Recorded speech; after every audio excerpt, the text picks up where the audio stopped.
بسم الله الرحمن الرحيم.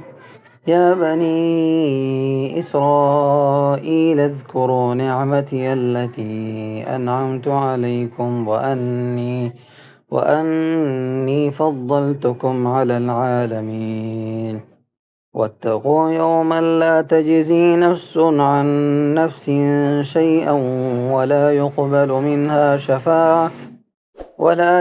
منها شفاعة ولا يؤخذ منها عدل ولا هم ينصرون.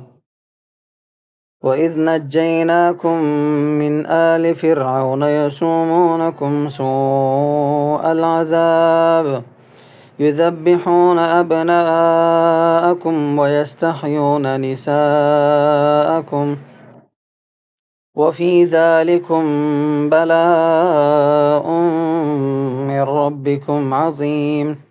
وإذ فرقنا بكم البحر فأنجيناكم وأغرقنا آل فرعون وأنتم تنظرون.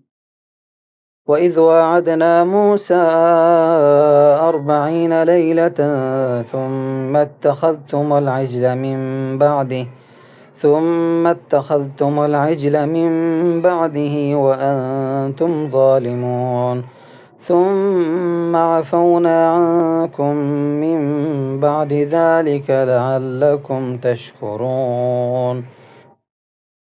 وإذ آتينا موسى الكتاب والفرقان لعلكم تهتدون.